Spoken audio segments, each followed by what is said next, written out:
Hi, you guys. Welcome back to my YouTube channel. And if you guys haven't noticed or realized, I changed the name of the YouTube channel. I always wanted to change it, but I didn't know exactly what I wanted to change it to. So now, welcome to the last anime show. And this actually is going to correlate with something I've been working on too, as well, is to move majority of my YouTube videos and put them in podcast form. So you can also find The Last Anime Show on all major streaming platforms such as Apple Podcasts, Google Podcasts, Amazon Podcasts, Spotify, you name it. It'll probably be up there, and definitely stay tuned for the future because I will add additional things that probably won't be on my YouTube on the Last Anime Show podcast. So to go ahead and get into today's video, we're actually going to do a long awaited request from a subscriber. So thank you for being very patient with me. And today we will be discussing the first movie from Mobile Suit Gundam Thunderbolt. Make sure you like, comment, and subscribe. And we're going to go ahead and get right into the video. Mobile Suit Gundam Thunderbolt is an adaptation from a manga with the same exact name. Initially, the series aired between December 25th of 2015 to April 8th of 2016. This was then split into a 2-movie compilation. First, I think I do want to just give a little small overview of some of our main characters within at least Season 1, also Movie 1 of Mobile Suit Gundam Thunderbolt. So first, we have E.O. Fleming. He's originally from Side 4 and is an ensign who has family ties to the Earth Federation, and he's also a jazz enthusiast. Next, we have our other main character, a Zeon Chief Petty Officer, Daryl Lorenz, and he's a part of the Living Dead sector. We also have a guy by the name of Hoover. He's not important, but I'm going to discuss him just because he kind of does initially affect the beginning of this story. He's also part of the Living Dead sector. He's a playboy. I guess I could say that. He's a playboy, and he was killed by E.O. Fleming. And actually, that's what brought both Daryl and E.O. together, was due to E.O. killing Hoover. Then we also have Claudia, who is the captain of the Moore Brotherhood, who was assigned after the death of the previous captain. We also have Carla Mitchum, who's a doctor from Zeon from the Living Dead division. And we also have JJ Sexton, a scientist who's a part of the Living Dead division as well. And we have one additional character that I do want to discuss today, and that is Cornelius Kaka. He's actually a mechanic, and he's a chief petty officer from the Earth Federation, and he is a childhood friend of both Claudia and E.O. So now we can go ahead and get into the first movie, or the first season of Mobile Suit Gundam Thunderbolt.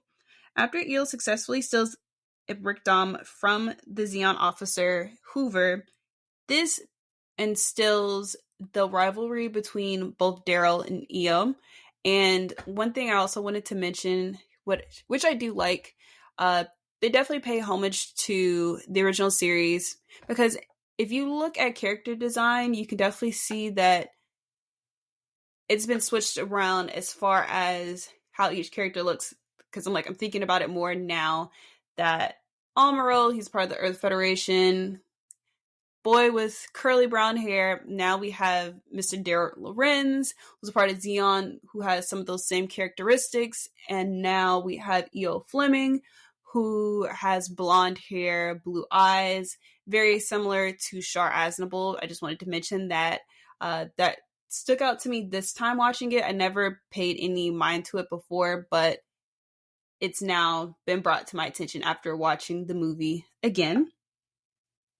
And after E.O. does successfully steal this mobile suit, Captain Claudia actually assigns E.O. to the prototype RX-78 full armor Gundam after the highest in command was previously lost in battle. So while we were waiting for both Lorenz and Fleming to meet again in the battlefield, we actually get to see a flashback from both Io and Daryl's side. Io discovering his father, who unalived himself due to the pressures of the conflict of the 1 Year War. Well, we also get to see a little bit of a flashback of Daryl because in the Living Dead sector, most of these soldiers are missing some type of limb or limbs, and in the case for Daryl, it's limbs. He does not have neither leg. So in his flashback, he's thinking about when times were peaceful, when he was with his family, and how he just enjoyed to run across the beach. And I think that's very symbolic as well.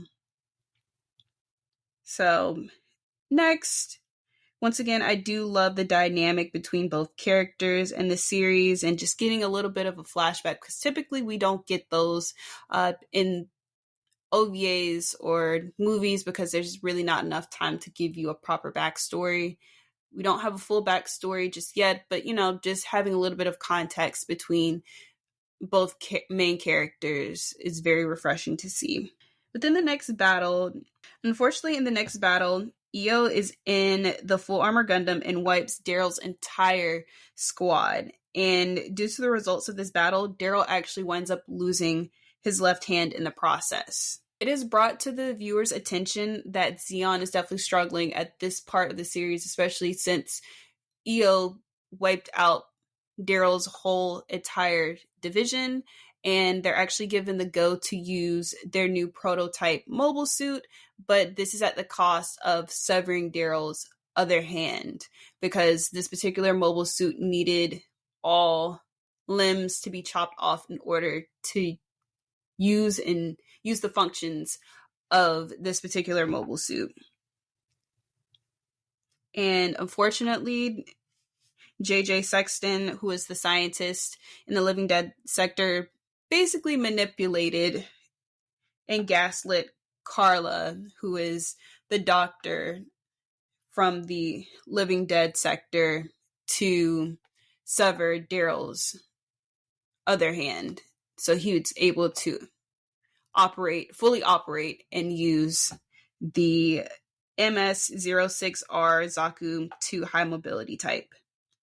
I would also like to mention, by this time, both Io and Daryl have received a promotion from the last battle. Now, Io is now a commander, while Daryl has been moved from chief petty officer to an ensign. The final battle between the Moore Brotherhood and the Living Dead sector now commences shortly after, resulting in both factions losing their ship captains and majority of their soldiers. Zeon actually winds up supposedly, quote unquote, I would say, winning this particular battle, as they previously called reinforcements. But this isn't the end, it is only the beginning, as Io, who was held and tortured by Zeon officers, manages to escape with the remaining soldiers of the Moore Brotherhood. Like I said in the beginning, we will be discussing Mobile Suit Gundam Thunderbolt and Bandit Flower, so make sure you guys stay tuned, like, comment, and subscribe, and like I said, keep a lookout every 2 weeks. Friday, 12 p.m. Eastern Standard Time, 9 a.m. Pacific Time, I will be uploading, and that should be the next video. Make sure you guys stay nerdy and stay tuned for the next episode of The Last Anime Show.